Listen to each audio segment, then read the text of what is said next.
Welcome to Briefing IFR Procedures. I'm Bruce Williams, a flight instructor based in Seattle. You can find more information about me at my website, blog, and YouTube channel.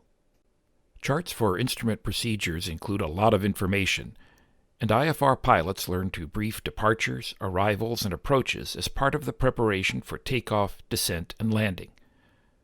Often, however, those briefings aren't especially effective, because the pilot or crew just recites data on the chart and doesn't actually prepare to fly the procedure. For example, a traditional approach briefing usually goes something like this. We're flying the ILS runway 22 at Sheboygan. The chart effective dates are July 16 through August 13. It's Amendment 6, dated May 21, 2020. The localizer frequency is 110.7.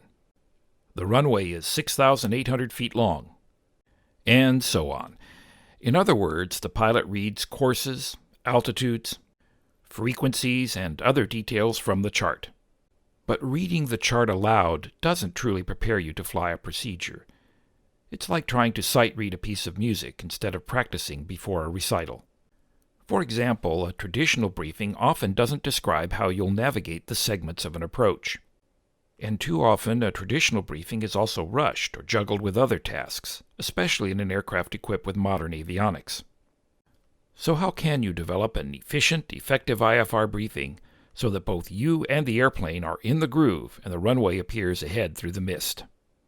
Let's start by recognizing that today most IFR pilots fly with at least some electronic displays and GPS navigators, or with electronic displays for most primary information, or perhaps in front of an integrated glass system, such as the G1000. We also use electronic flight bags, tablets, and apps to plan our flights on the ground and to display charts and related information in the air. We're not filing paper revisions and arranging charts pulled from thick binders, a process that once raised the odds of choosing an out-of-date or incorrect chart. Given these changes in how we fly IFR, we should update how we brief IFR procedures. Of course, the process should review key information on the chart, but it should also describe your plan. For example, a good briefing also describes how you will enter the procedure and use the available navigation sources to join the final approach course. And it should consider how information about the weather and the airport environment will affect how you fly a procedure. But before we get into the details of an effective briefing, let's take a step back and consider pre-flight preparation and determine how to fit a good briefing into the flow of a typical IFR flight. In VFR flying, we often say that a good landing begins with a good approach. A corollary is that a good IFR flight begins with good pre-flight preparation, and a procedure briefing is the culmination of the preparation for a flight, not a task to be checked off just before you begin an approach. With the tools we have today in the cockpit and on our tablets, a procedure briefing really begins as you use an EFB to prepare for a flight. You should ensure that the data on your tablet are current and that you've reviewed, organized, and annotated the charts for the procedures you'll fly. Pre-flight planning is when you confirm that you have the current charts and that you are aware of details such as NOTAMs that change minimums or otherwise amend a procedure. Apps like ForeFlight can automatically download charts and other data, so it's easy to use current information. Of course, you should always pack before a flight to ensure that you have the latest charts, weather, NOTAMs, and other data for your entire route, including planned alternates. You can also use the binder feature in ForeFlight, or its equivalent in other apps, to collect and organize the charts you will need for a flight. And as part of pre-flight planning, you determine that the runways available are appropriate for your aircraft. Reviewing this type of information on the ground reduces the number of details you need to confirm in the air. As we'll see in more detail later, annotating charts at this stage helps you review important details and plan how you'll set up and use the avionics as you fly a procedure, again reducing workload in the cockpit. Now let's see how you might conduct a modern approach briefing. Suppose that you're inbound to fly the ILS runway 22 at Sheboygan County Airport in Wisconsin. Instead of sight-reading the chart, you should brief the plan, including not just important details on the chart, but also how you will use the avionics and automation. Setting up the avionics is especially important because today we typically use a combination of GPS and ground-based navigation sources, even when we fly a conventional approach, such as an ILS. The plan should also describe how you will configure the airplane during the procedure, and how you'll manage external resources, such as pilot-controlled lighting at a non-towered airport. Although a good briefing includes a lot of detail, with good preparation and practice you can complete a briefing efficiently, even if you're flying in a busy training environment.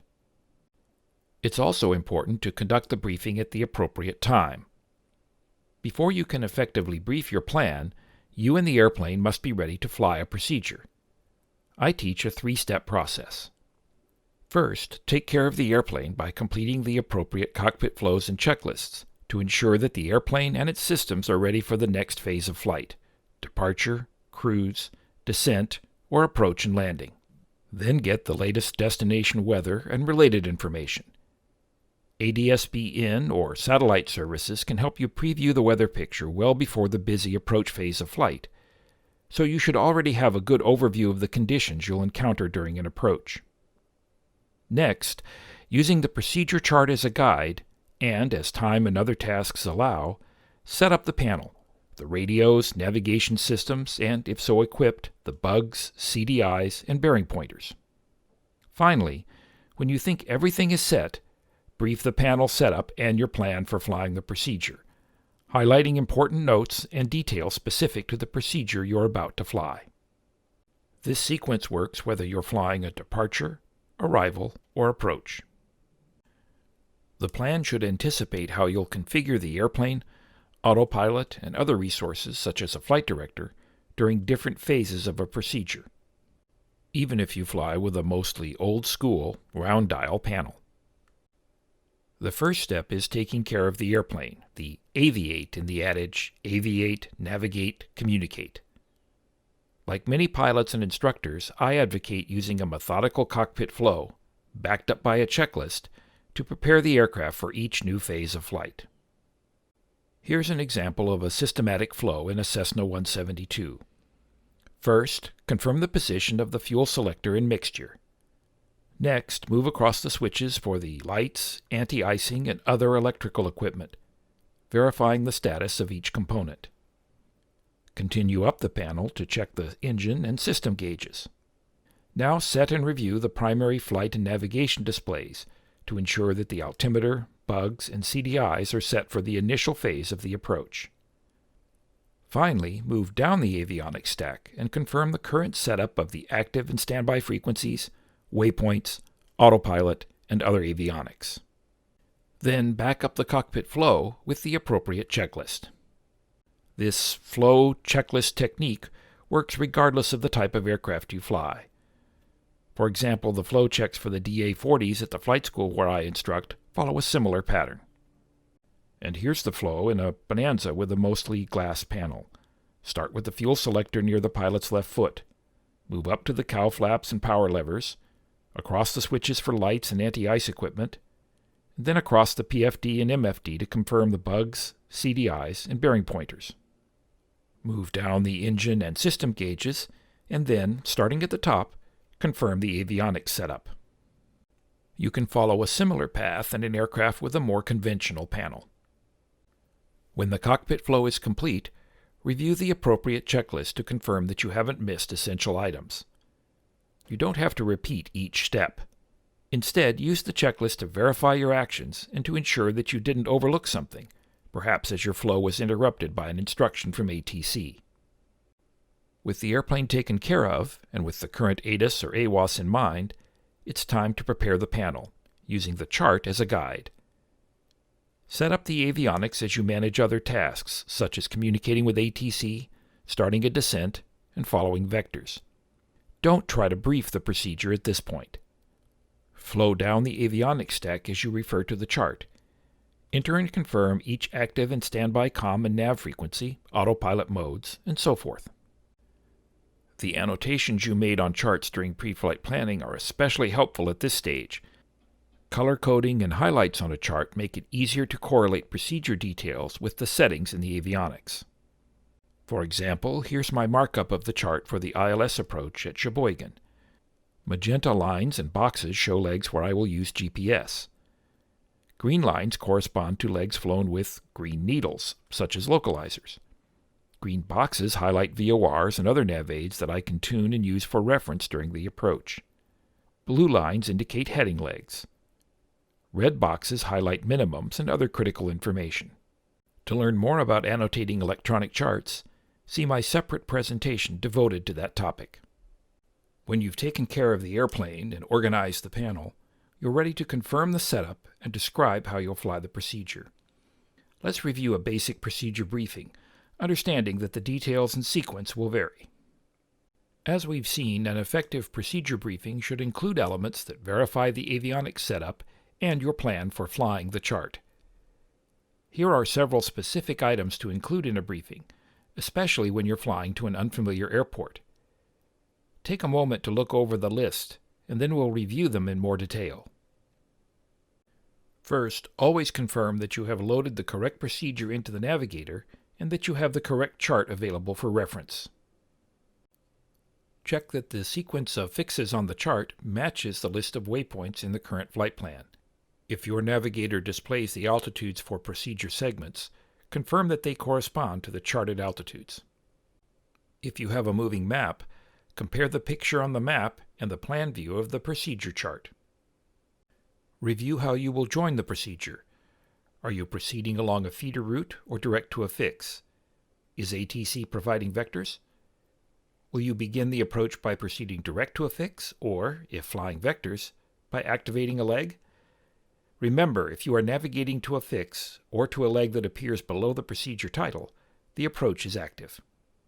Next, complete an avionics flow check to confirm that the correct communications and navigation frequencies are set in the active and standby windows of each radio.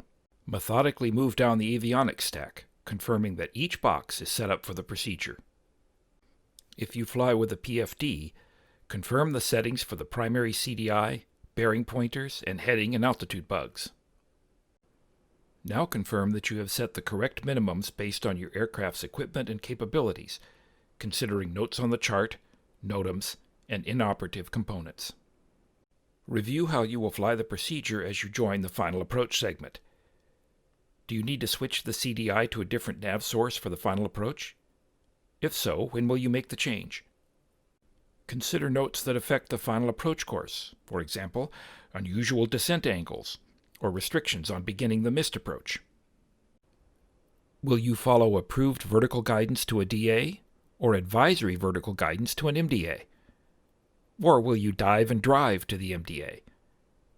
Confirm how you will identify the missed approach point. Is it a DA or a fix along the final approach course? How will you identify and use a VDP if one is available and relevant? Review the runway environment and lighting, including pilot-controlled lighting. What visual cues will you expect to see when you break out? If necessary, confirm the climb or descent rate required and how inoperative components, such as approach lights, affect minimums. If you plan to circle to land, review any limitations that apply. Next, verify just the first 2 or 3 elements of the missed approach procedure. How will you navigate as you begin the published miss? For example, you might fly a heading until reaching a specific altitude, turn, and then switch the primary navigation source to GPS to proceed to the missed approach holding point. Or has ATC issued alternate missed approach instructions?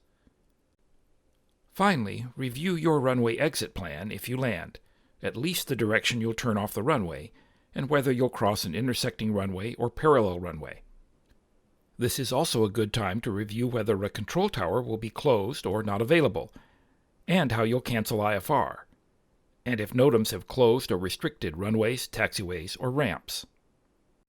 When you have confirmed your plan for the procedure, describe how you will configure the airplane for the final approach segment. Briefing these details is a key to flying a stable approach and helps you quickly recognize and correct deviations from the plan. For example, here's the typical configuration for descent on final during an ILS or RNAV approach with LPV minimums in my A36. Manifold pressure 17 to 18 inches, RPM 2500, flaps approach, landing gear down, 110 knots. If I am flying to a runway less than 5,000 feet long, I plan to fly the final approach segment at 90 knots by reducing power to about 15 inches of manifold pressure. Here's a common configuration for descent on final in a Cessna 172. RPM 1900 to 2100 RPM, flaps 10, 90 knots. You should also consider how the ceiling, visibility, and wind will affect the transition to a landing. For example, in a typical light GA aircraft, if you reasonably expect to break out above 500 feet and with at least a mile visibility, you can consider extending normal landing flaps and slowing to the speeds you use in a VFR pattern. But if the current weather is below 501, reconfiguring probably isn't a good idea. Plan to reduce power when you break out, but land with flaps set as they were when you started down the final approach course. Note the wind, too. Will the nose be crabbed left or right when you break out? Where should you look to find the runway? The level of detail just presented may make a briefing seem daunting, but let's see how it can work in a typical situation. I'm cruising at 7,000 feet along an airway toward the Newberg VOR, en route to Aurora State Airport south of Portland, Oregon. As I prepare for descent from cruise, I complete the cockpit flow check and review the checklist to ensure the airplane is ready for the approach and landing, except for final items such as flaps and landing gear. At this point, I have also reviewed the weather via ADS-B, so even if I can't yet get the ATIS or AWOS, I have a good idea of current conditions and can anticipate that I'll fly the RNAV 17 approach. Here's how I would set up and brief the approach. As I monitor and respond to ATC, I set up the panel for the approach that I want to fly. Anticipating how I'll begin the approach, I load the procedure and a transition into the GTN 750, enter frequencies in the communications and navigation radios, confirm the altimeter settings, and set the approach minimums. Because I'm arriving from the north-northwest, I load the Newberg VOR as the transition or initial fix, even though I will probably get vectors to the final approach course. Loading UBG keeps all the fixes in the flight plan. If ATC sends me to a different initial fix or vectors me to join a specific segment of the approach, it's easy to comply. When I'm satisfied that I have prepared the airplane, set up the panel for the approach, and confirmed ATC's intentions, or told ATC how I would like to enter the approach, I begin the procedure briefing. Here's a review of the important elements of a briefing.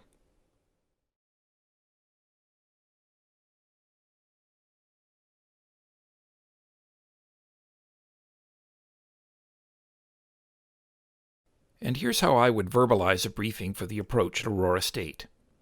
The descent and approach checks are complete, and I've set up the avionics for the approach.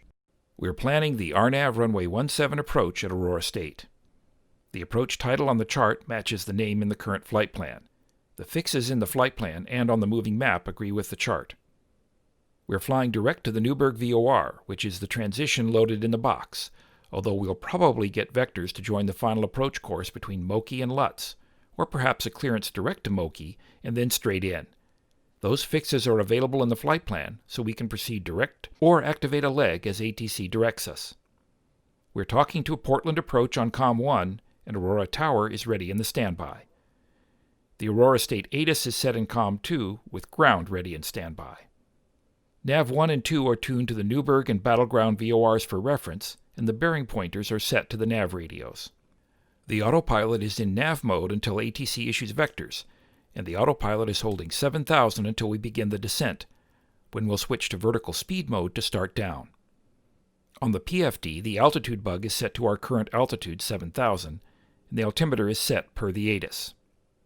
The CDI is set to GPS guidance, and we don't have to change the CDI to fly this approach, including the miss. We expect to fly to LPV minimums, and the minimums bug is set to 511 feet. We'll join the final approach at or above 2,500 per the chart, and the altitude restriction at FIDOV doesn't apply if we are flying to LPV minimums. The missed approach point is the DA, and the VDP, which doesn't apply, is not authorized per a NOTAM. We should see omnidirectional approach lights on final, and they're controlled by the tower. There's a VASI on the right side. If we go missed, we climb straight ahead to 3,900 and follow GPS guidance direct to Dumby.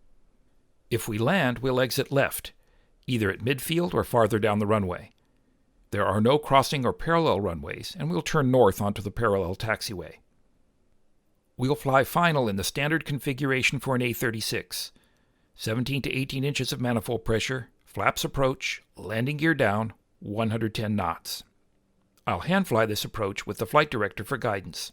The ceiling and visibility are close to minimums, so we won't reconfigure if we transition to a landing. The runway's plenty long for a landing with approach flaps. We have a slight crosswind from the right, so expect the runway to appear left of the nose. If you've developed a good process for briefing procedures, the briefing itself usually takes only a couple of minutes, and you can divide it into sections so that it's easy to resume the review if the briefing is interrupted. To practice setting up for and briefing procedures, use an aviation training device so that you can rehearse using your EFB and a realistic complement of avionics, even if the ATD doesn't exactly match the setup in your panel. You can also practice with tools like the Garmin PC Trainer Suite. It's a free simulation available for Windows computers. The simulation shows off the latest Garmin avionics, but the logic the units use is common to all Garmin navigators, starting with the GNS series. The PFD and maps also follow the presentations used in the Garmin G5, G500, and G1000 displays. I hope this presentation helps you prepare for and fly instrument procedures with more confidence and consistency. If you're an instrument instructor, perhaps it will help your instrument students develop good habits for operating under IFR. Runway in sight. 3 green. Mixture's rich. Props at 25 for the miss.